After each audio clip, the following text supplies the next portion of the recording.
Good morning મિત્રો. Ether સંયોજનોની રાસાયણિક પ્રક્રિયાની અંદર આજે બીજો પોર્શન આપણે જોવાનો છે ઇલેક્ટ્રોન અનુરાગી વિસ્થાપન પ્રક્રિયાઓ. ઇલેક્ટ્રોન અનુરાગી વિસ્થાપન પ્રક્રિયાઓ જે છે એની અંદર ટોટલ 3 પ્રકારની પ્રક્રિયાઓ આપણે જોવાની છે. હેલોજિનેશનમાં બ્રોમિનેશન જોશું, ફ્રીડલ ક્રાફ્ટ આલ્કાઇલેશન એસાઇલેશન પણ જોશું અને એક નાઇટ્રેશનની પ્રક્રિયા છે. એક જ પેજની અંદર એઝ અ ચાર્ટ આપણે આખું દોરી નાખશું.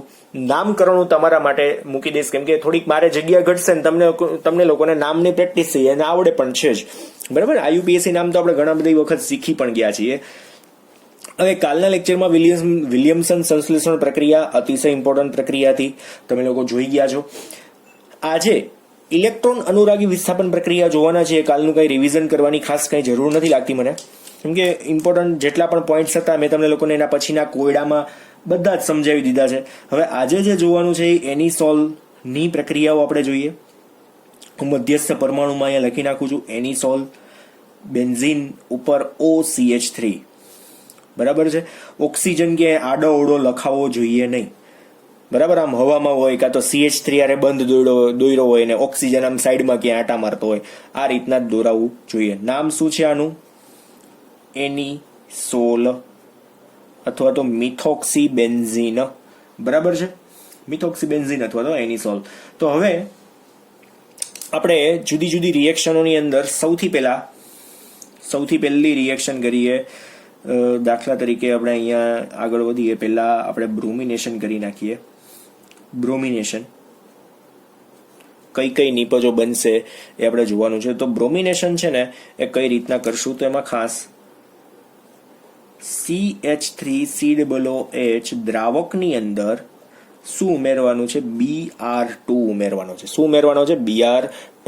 ઇટ મીન્સ આપણી જે નિપજ છે એ કેવી હશે?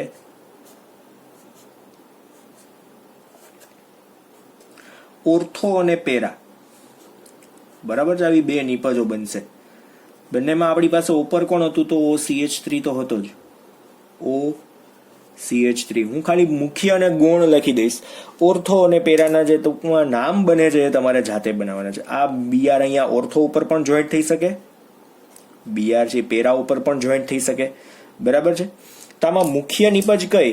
તો કે ભાઈ આ જે છે ને એ કેવી નિપજ હશે? ગૌણ નિપજ હશે. નામ તમે જાતે બનાવી નાખજો.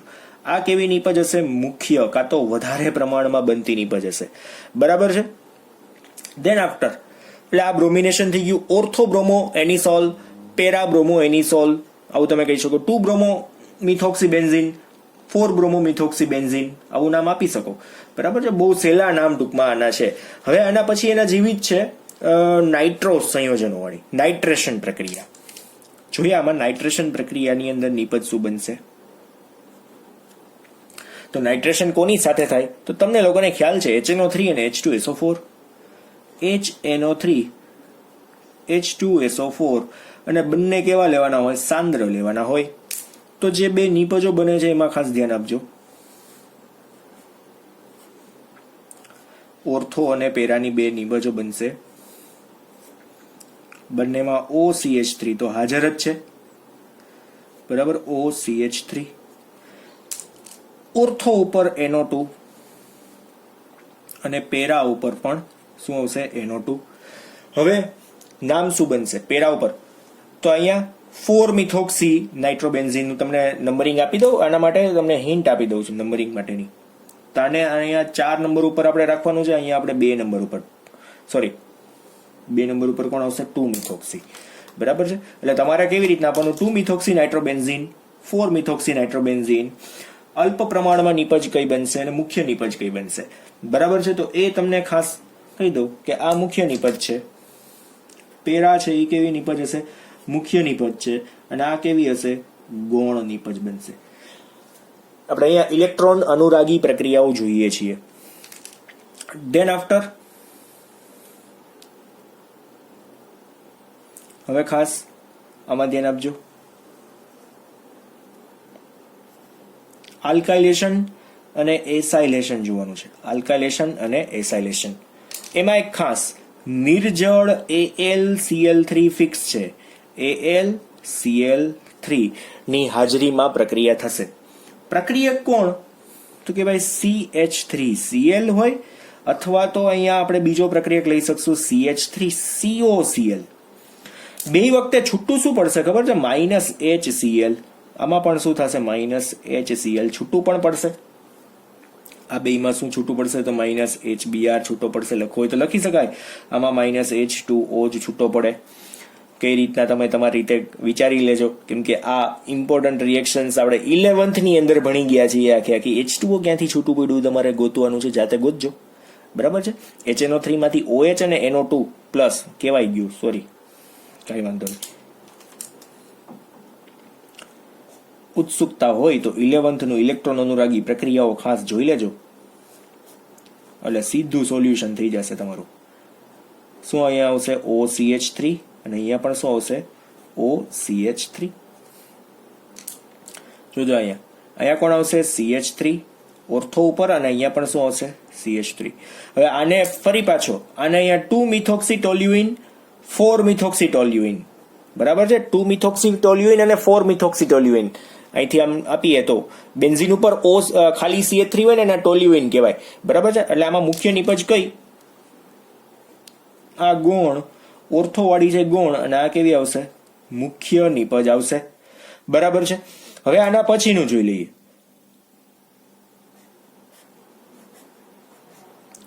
આની અંદર ફરી પાછી બે નિપજ બનશે. બંનેમાં શું આવશે? ઉપર OCH3 તો આવશે જ. CH3COCl માં ખાલી CH3CO કનેક્ટ થવાનું છે. અહીંયા તો OCH3 એઝ ઇટ ઇઝ રહેશે. પણ અહીંયા શું આવશે? ઓર્થો ઉપર કોણ આવશે? CO CH3, અને અહીંયા પણ શું આવશે? પેરા ઉપર CO અને CH3, બરાબર છે? તો આ નામ તમને લોકોને આવડી જશે. એસિટોફિનોન, આમાં પણ એ જ રીતના બેન્ઝીન ઉપર COCO3 એસિટોફિનોન, અને 2-મિથોક્સી એસિટોફિનોન 4-મિથોક્સી એસિટોફિનોન. આપણે મુખ્ય અને ગૌણ કહી દઈએ તો ઓર્થોવાળી હંમેશા કેવી હશે? ગૌણ નિપજ હશે, કાં તો અલ્પ પ્રમાણમાં મળતી હોય, ઓછા પ્રમાણમાં મળતી હોય, અને આને શું કહેવાશે? મુખ્ય નિપજ, એટલે કે વધારે પ્રમાણમાં મળે છે એવી નિપજ, બરાબર છે? હવે આના પછીના જે થોડા ઘણા કોયડાઓ છે, એટલે 4 પ્રક્રિયાઓ આપણે આમાંથી કરી નાખી છે. એની સોલ્વમાંથી જે નિપજો બને છે એ આ MCQ માં પૂછાય તો આવડવી જોઈએ, પ્રક્રિયા પૂર્ણ કરવામાં પૂછાય તો પણ આપણને આવડવી જોઈએ, બરાબર છે? ભલે આ વખતે આપણા સિલેબસમાં નથી, પણ ગુજકેટમાં કાં તો JEE નીટમાં તો કામ આવશે જ તમને લોકોને. અને ઘણા બધા એવા પોર્શન્સ છે કે જે સાવ કાપી નાખ્યા છે, તો એના માટે આપણે સમય ઘણો બધો કાઢવો પડે એમ, તો એટલા માટે સાવ પછી કાઢી જ નાખ્યા છે, અને આપણે રિવિઝનમાં લીધા જ નથી. સોરી, રિવિઝનમાં જ લેશું આપણે, અત્યારે નહીં લઈએ, જ્યારે રૂબરૂ મળશો ત્યારે, બરાબર છે? એટલે મૂંઝાવાની જરૂર નથી કે બાકીના પોઈન્ટનું શું, કેમ કે બધા જ નીટની અંદર ઉપયોગી છે જ. ચલો હવે આના પછીના કોયડાઓ છે એ જોઈ લઈએ. લખાણ સંબંધિત કોયડાઓ જે છે એની ઉપર ધ્યાન આપજો. 11.10 લખાણ સંબંધિત, હું લખી નાખું છું, લખાણ સંબંધિત પ્રશ્નો. લખાણ સંબંધિત પ્રશ્નોની અંદર 11.10 આપણે જોઈએ છે. 11.10 11.10 નો જે ક્વેશ્ચન છે એ શું છે એ જોઈએ કે ભાઈ 3-મિથાઇલ પેન્ટેન-2-ઓલ શું આપ્યો છે? 3-મિથાઇલ પેન્ટેન-2-ઓલ અને ઇથેનોલ થી શરૂઆત કરી શું બનાવવાનું છે? 2-ઇથોક્સી 3-મિથાઇલ પેન્ટેન, બરાબર, બનાવવાનું છે. કઈ પ્રક્રિયાનો ઉપયોગ કરવાનો છે? વિલિયમસન સંશ્લેષણ પ્રક્રિયાનો ઉપયોગ કરીને આપણે બનાવવાનું છે. એટલે અહીંયા આપણને ચોખ્ખું કીધું છે કે વિલિયમસન સંશ્લેષણ પ્રક્રિયા માટે જ આપણે પ્રક્રિયા કરવાની છે, એ જ રીતના કરવાની છે. તો સૌથી પહેલા આપણે પહેલું લખી નાખીએ. સૌથી પહેલી રિએક્શન 3-મિથાઇલ પેન્ટેન-2-ઓલ કઈ રીતના લખાશે? પેન્ટેન-2-ઓલ CH3 CH2 પછી અહીંયા CH એટલે 3-મિથાઇલ થઈ ગયું, બરાબર છે? પછી પેન્ટેન-2-ઓલ બનાવવાનું છે, તો અહીંયા જોજો CH3 અને અહીંયા શું કરીશું O અને H. બરાબર છે. આ પેલું બંધારણ બની ગયું. બીજું બંધારણ શેનું આપેલું છે? ધ્યાન આપજો, આની અંદર ઇથેનોલનું આપેલું છે. તો CH3 CH2 O અને H આપેલું છે. બરાબર છે. હવે આપણે બંનેની રિએક્શન કરવાની છે. બંનેની પ્રક્રિયા કોની સાથે કરશું એ આપણે જોઈએ. તો સૌથી પહેલા આની પ્રક્રિયા આપણે Na સાથે કરીએ અને આની પ્રક્રિયા હું કોની સાથે કરું છું? H અને Br સાથે કરું છું. બરાબર છે. કોની સાથે? HBr સાથે. એટલે આપણી પાસે બે જુદી જુદી નિપજો બનશે. જે કઈ હશે? તો કે ભાઈ CH3 CH2 CH વિલિયમસન સંશ્લેષણ માટે એકમાં ON અને એકમાં આલ્કાઇલ હેલાઇડ જોઈએ. મેં તમને લોકોને કીધેલું છે. બરાબર. પછી અહીંયા O, પછી અહીંયા CH3 as it is રાખી દઈએ અને Na છે. અને આની અંદર જે નિપજ બને છે એમાં શું હશે? તો કે ભાઈ CH3 CH2 O નહીં આવે, ત્યાં કોણ આવશે? ત્યાં B અને R. બરાબર છે. કોણ આવી જશે? ત્યાં Br. એટલે માઇનસ શું છૂટું પડી જાય અહીંયા? તો માઇનસ અહીંયા શું છૂટું પડશે? H2O, કેમ કે OH અને H એટલે H2O. Br ક્યાં આવી જશે? આની સાથે. અને અહીંયા Na અને H માઇનસ આપણે H પ્લસ આમ બતાવી દઈએ તો ચાલે, કાં તો ખાલી H બતાવીએ તો પણ ચાલે. પ્લસ બતાવવાની જરૂર, કેમ કે સોડિયમ આયન નથી ત્યાં, એટલા માટે ખાલી H માઇનસ H અથવા તો 1/2 H2. બરાબર. આપણે કોઈ પણ રીતે આપણે દર્શાવી શકીએ. 1/2 H2 પણ કહી શકાય. હવે આપણી પાસે બે પ્રક્રિયકો છે. હવે બે પ્રક્રિયકોને આપણે કઈ રીતના નિપજમાં રૂપાંતરિત કરીએ તો એ ધ્યાન આપજો. આમાં સૌથી પહેલા આપણી પાસે અહીંયા જે છે CH3 CH2 CH CH3 CH CH3O. બરાબર છે. અને એની સાથે કોણ છે? તો કે ભાઈ Na છે. હવે આ બંધારણને હું છે ને ઊંધું દોરી નાખું. વત્તા Br CH2 અને CH3. શું થશે આમાંથી? અહીંથી Na, અહીંયાથી Br. આટલી વસ્તુ છૂટી પડી જશે. બરાબર છે. ઈથર કઈ રીતના બને છે? જો CH3 CH2 CH CH3 CH CH3O હતો. એની સાથે આગળ કોણ આવશે? CH2 અને CH3.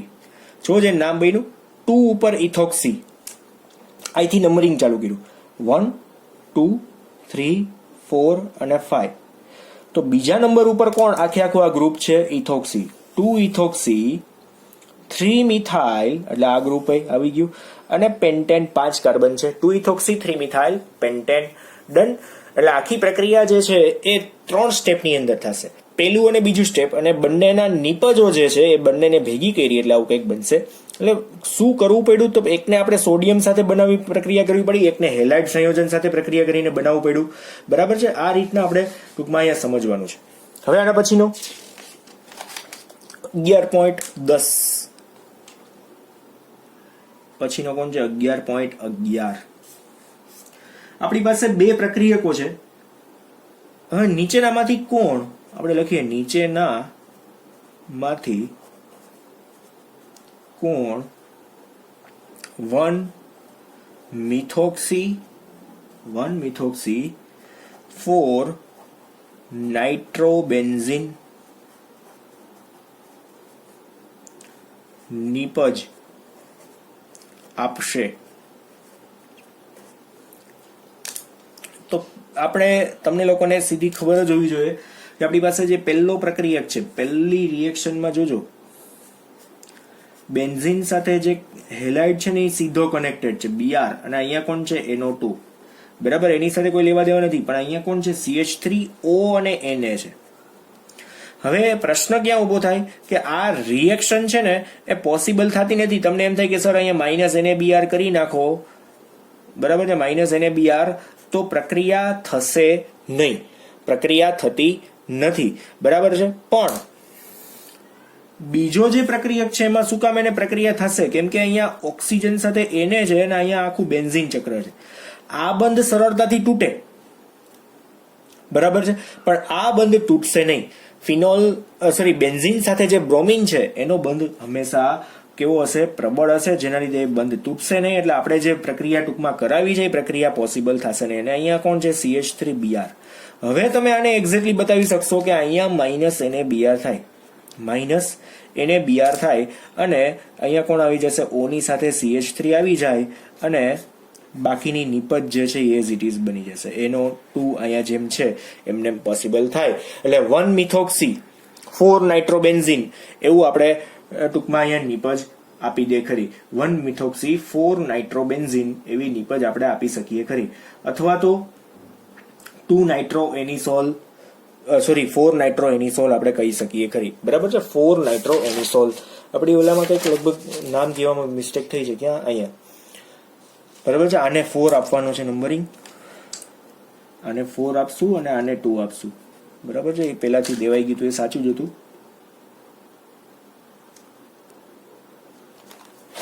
ચલો, ખબર પડી ગઈ. અહીંયા Na અને Br ટૂંકમાં આ રીતના છૂટા પડશે.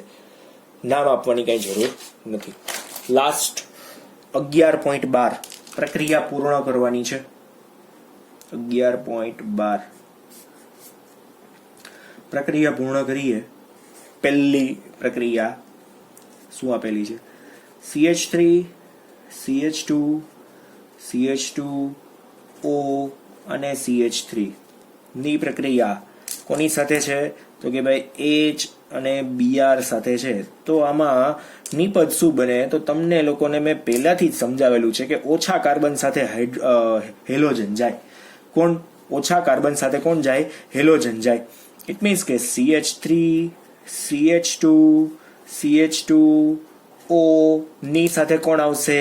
H આવશે, વત્તા શું બનશે અહીંયા? CH3 ની સાથે કોણ આવશે? Br. બરાબર છે?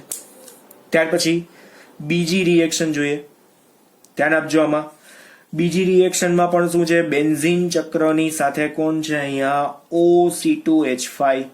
OC2H5 ની પ્રક્રિયા કોની સાથે કરવાની છે? તો કે ભાઈ HBr સાથે કરવાની છે. HBr સાથે. તો એમાં પણ ખાસ કે ભાઈ આ બંધ કરતા આ બંધ છે એ પ્રબળ છે, તો C2H5 સાથે જ કોણ આવશે? Br આવશે. એટલે હું અહીંયા શું કરીશ કે બેન્ઝીન પણ દોરી નાખું છું અને O પણ દોરી નાખું છું. હવે એની સાથે કોણ આવી જશે? તો અહીંયા Br આવી જશે. એની સાથે કોણ આવશે? Br. સોરી, આ મિસ્ટેક થઈ ગઈ આપણી. અહીંયા શું આવશે? H પરમાણુ આવી જશે. કોણ આવશે? H.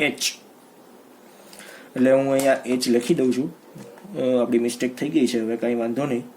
અહીંયા H લખી નાખીએ અને અહીંયા થોડીક જગ્યા કરી નાખીએ H ની. બરાબર છે? અને તમને તો OH દેખાય જ છે એક્ઝેક્ટલી. ડન. OH વત્તા અહીંયા કોણ આવશે? તો કે ભાઈ C2H5 ની સાથે કોણ આવી જશે? આગળ આપણે જોઈન્ટ કરી દઈએ Br. ઇટ મીન્સ કે C2H5 સાથે Br, ઓલાની સાથે H. કેમ કે બંધ કેવો છે? પ્રબળ. આપણે કોન્સેપ્ટ આખો ઈથર વાળો ભણી ગયા છીએ. બરાબર. થર્ડ વન, ત્રીજી રિએક્શન સેમ એઝ ફરી પાછું બેન્ઝીન ઉપર OC2H5 ની પ્રક્રિયા કોની સાથે કરવાની છે? આ તો હમણાં ભણી ગયા ને. HNO3 H2SO4 કેવા લેવાના છે? સાંદ્ર લેવાના છે. તો આ તો મેં તમને લોકોને જાતે પ્રક્રિયા કરવાનું કીધું હતું. તો ઓર્થો અને પેરાવાળી બે નિપજો બને છે. ઓર્થો અને પેરાવાળી બે નિપજો બનશે. બરાબર છે? OC2H5 સાથે કાંઈ જ લેવા દેવા નથી, તો OC2H5 એઝ ઇટ ઇઝ રહેશે. નાઇટ્રો સંયોજન જે છે એમાં 2-નાઇટ્રોફેનિટોલ અને 4-નાઇટ્રોફેનિટોલ ફેનિટોલ કહેવાય. તો તમને લોકોને ખ્યાલ છે ને આનું નામ શું છે? ફેનિટોલ. સામાન્ય નામ, ખાસ યાદ રાખજો. એટલે આ ઇલેક્ટ્રોન અનુરાગી પ્રક્રિયા થઈ ગઈ આખી. ત્યાર પછી ફાઇનલી આપણે સંયોજનને ઇલેબોરેટ કરી નાખીએ એટલે ફટાફટ સમજાવી શકાય. તૃતીયક સંયોજન આપેલું છે. અહીંયા તૃતીયક છે, તો મેં તમને લોકોને સમજાવ્યું છે. તૃતીયક ઈથર હોય, અહીંયા કોણ છે? તો C2H5. તો તૃતીયક ઈથર હોય અને એની HI સાથેની પ્રક્રિયા કરતા હોય તો આયોડિન ક્યાં જવો જોઈએ? તો આયોડિન છે તૃતીયક કાર્બન સાથે કનેક્ટ થાય. બરાબર છે? પ્રાથમિક કરતા તૃતીયક કાર્બન સાથે ફટાફટ કનેક્ટ થાય. તો હાઇડ્રોજન ક્યાં કનેક્ટ થશે? ઓક્સિજન સાથે. એટલે એ ટૂંકમાં મુખ્ય નિપજો બનતી હોય છે, બાકી જે બીજી નિપજો ગૌણ નિપજો ક્યાંય બનતી નથી, એ જ નિપજ બને છે. અહીંયા કોણ આવશે? આયોડીન. વત્તા અહીંયા કોણ આવશે? H. પછી હતું કોણ ઓલરેડી? OC2H5. ખબર પડી ગઈ એક્ઝેક્ટલી? તો અહીંયા ઓલમોસ્ટ નહીં પણ આખે આખું પતી ગયું છે ચેપ્ટર. ટૂંકમાં આપણે ચેપ્ટર નંબર 11 ને અહીંયા થિયોરિટિકલી પૂર્ણ જાહેર કરીએ છીએ. કાલથી આપણે સ્વાધ્યાયના ક્વેશ્ચનનું સોલ્યુશન કરશું અને અમુક જે એવા ક્વેશ્ચન હશે કે જે આપણે થિયોરીમાં લેફ્ટ કર્યા છે, પણ હું તમને થોડા ઘણા અંશે એને સમજાવી દઈશ કે એમના ક્વેશ્ચન જો પૂછાય, ઉત્કલન બિંદુને લગતા ક્વેશ્ચન બહુ બધા આવે છે વચ્ચે વચ્ચે, તો એ આપણે કદાચ આડા આવશે તો હું તમને સાથે સાથે સમજાવી દઈશ. બરાબર છે? એટલે આપણે કાલથી સ્વાધ્યાય પણ શરૂઆત કરવાના છીએ. તો આજે આપણે અહીંયા સુધી રાખીએ. ચેપ્ટર નંબર 11 ને પૂર્ણ જાહેર કરશું. હવે આના પછી લગભગ 13મું ચેપ્ટર એમાઇન સંયોજનો અથવા તો 14મું ચેપ્ટર, બેમાંથી કોઈ એક ચેપ્ટરની આપણે શરૂઆત કરશું. બરાબર છે? આજે આપણે અહીંયા સુધી રાખીએ. વ્યવસ્થિત લખીને પ્રિપેર કરજો. આખા ચેપ્ટરનું રિવિઝન કરજો. Okay, thank you.